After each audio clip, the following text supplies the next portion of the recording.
Hello, I'm Shauna and this is Shauna's World. Welcome back to my channel. If you've been here before, it's good to see you, and welcome if it's your first time. It's great to have you here. Grab a coffee, pull up a chair and enjoy the show. Today I'm going to be talking about my goals and intentions for 2021. I thought I'd just come on a walk and have a chit chat with you, and I've got my takeaway coffee, which I know is just one I've made at home in a takeaway cup, but having a takeaway coffee feels like a bit of normality now that we're in lockdown and I haven't been out for a coffee in so long.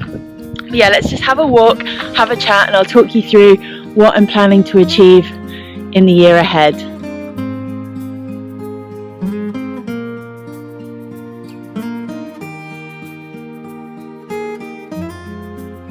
And so firstly, I just wanted to speak a bit about goals and why I think it's important to set them and why I do it every year. I started setting goals in just after 2012, the New Year's with 2012-2013, because I'd had a really tough year. My mental health had been terrible, things haven't been going well, and I'd been in a really dark place, in a place that I was just like, I don't want to be here again. So that New Year's, I started setting intentions and goals for the year ahead and checking in with my housemate on a monthly basis. And we'd each have our goals and we kind of go through them each month and think, okay, what do I need to do more of? What do I need to do less of? And I really enjoyed that, just kind of having a bit of accountability and having something to focus on throughout the year to make sure the year is on track. So ever since then, I've always set goals at New Year's, and I don't think of them as resolutions, because I often think of resolutions as things that are broken easily, but just intentions for the year. And I also set intentions at other times, like solstices and equinoxes, but New Year's is a really good time as a fresh start for me to kind of put some intentions and goals out to the universe. So I'm just going to take you through the goals I've chosen for 2021. I have 7 to 8 key goals that are going to be my main focus, and then a few intentions that I kind of want to interweave into my life but aren't necessarily as measurable as the kind of tangible goals that I really want to achieve and are kind of my priorities for the year. So I'll go through them now. So goal number 1 is to pass my breathwork course. If you follow me on Instagram, you'll know that I have been doing this 10-month breathwork facilitator training to learn how to become a breathwork facilitator. So I've been doing breathwork for maybe a year and a half, and I started the course last year, and it's been amazing so far. I've learned so much. But it's something I want to start doing as a bit of a side hustle next to my job, earning a bit of money off it. But the key thing first is to pass the course. So to do that, I have to maintain 80% attendance at least at the seminars. I have to run 10 practice breathwork sessions and get feedback on them from the participants. So that's 5 individual sessions and 5 group sessions. I have to complete a lot of work on an online platform. I have to do book reviews, I have to write blog posts. So it's quite an involved process, and I just want to make sure I get through it and I get a pass, so I can go on to facilitate. Sorry, I'm getting a bit out of breath here. I'm going up a hill. Goal number 2 is to do my forest bathing guide qualification. So this is another string I want to add to my side hustle bow. And forest bathing is kind of nature meditation and kind of exploring the woods with all of our senses, and it's such a beautiful process. It really connects you to the world around you, and I'd love to offer that to people. So it was in my goals for 2020 actually to do this guide training, but it was cancelled. The training was cancelled because it was rescheduled to later in the year, and then the instructor had an accident and it had to be cancelled. So I'm hoping that can go ahead this year and I can do the training and start leading people in forest bathing. Goal number 3, which is also to do with the first 2 and developing a side hustle, is to get my website up and running for my side hustle and start offering people breathwork and forest bathing, and hopefully start making some money off it. So it is really my intention to make at least a little bit of money doing that this year. I'm not putting a number on it, I just want to kind of get off the mark and get over that initial hurdle, which is the scariest bit, to get the website out, to put yourself out there, to start charging. So yeah, this goal is about just putting myself out there and making it happen. Goal number 4 is around my YouTube. So I started my YouTube channel last year, and I set myself last year a goal of making 5 videos, which was a small target, but I knew I needed something small just to get off the mark, because I've been talking about starting a channel for years and just never got round to it. It just seemed overwhelming. So this year I'm setting a more ambitious target of 20 videos, which is still kind of not that many compared to what a lot of people put out, but I feel like it's manageable with the other things I have going on. It's going to actually be really challenging to get that much done with the schedule I have and the other priorities I have, but I really enjoy making videos, and I kind of want to make it a bit more... Sorry, I'm just going over a cattle grid.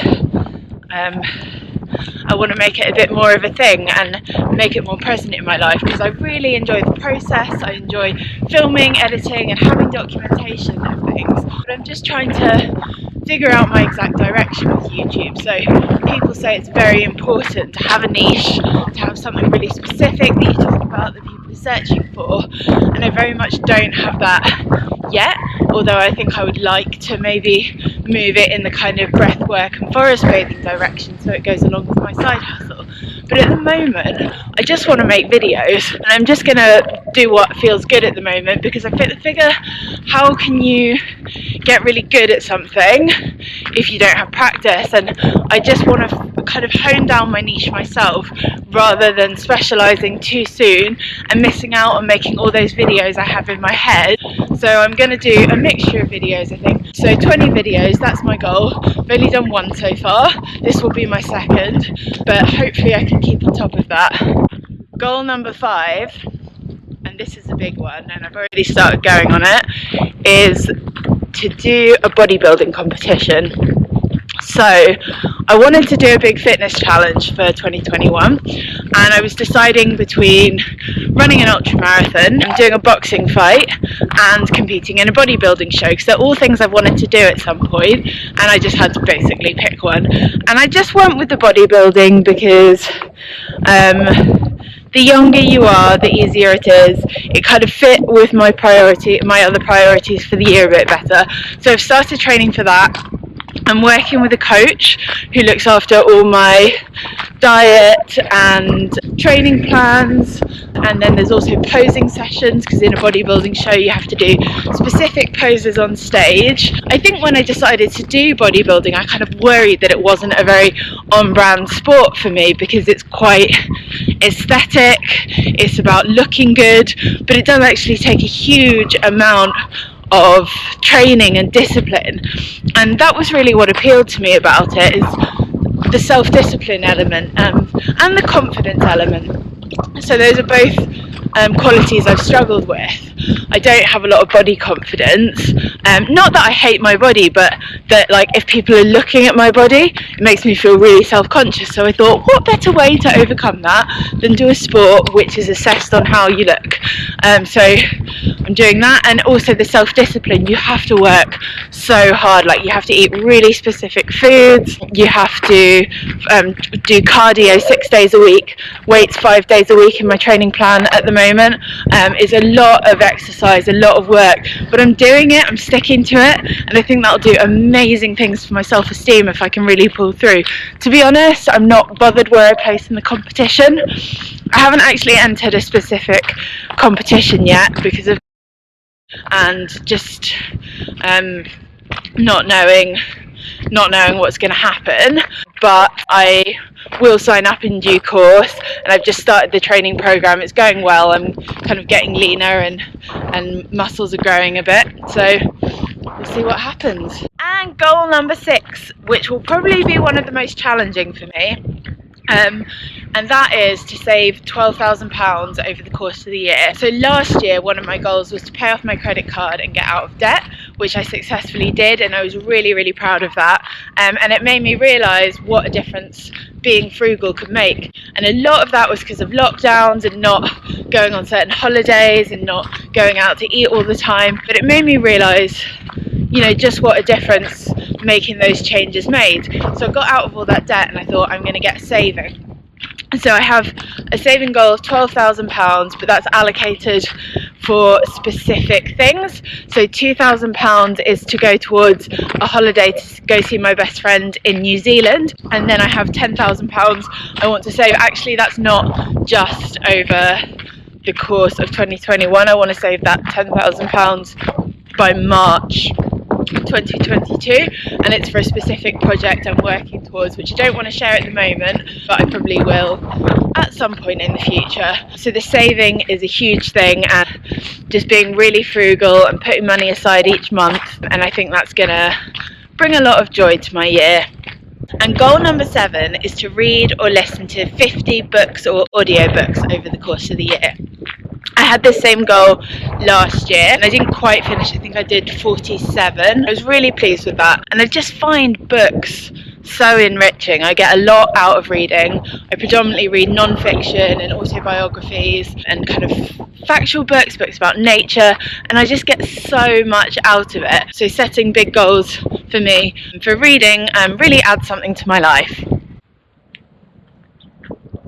My coffee is massively gone. Goal number 8 is a kind of bonus goal, so I don't know if I am going to achieve it. So I don't know if I can call it a goal, but I want to keep it on the back burner just in case. So goal number 8 is something that was really important to me, and that is to learn to drive. I'm 33 years old and I've never had a single driving lesson. I wasn't planning on getting a car, but just to be able to hire cars when I travel, or like if I'm going for a weekend away with friends, and being able to share driving with my girlfriend. So it was going to be one of my primary goals for this year. But then when I realised how much money I needed to save to achieve the savings goal I want, it isn't compatible with learning to drive, because that would cost a significant amount of money to take the lessons.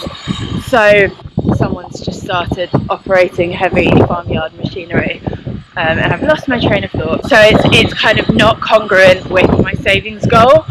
But after my breathwork course finishes, and depending when I stop working with my bodybuilding coach after I've done my competition, I might have a bit of extra money to put towards it.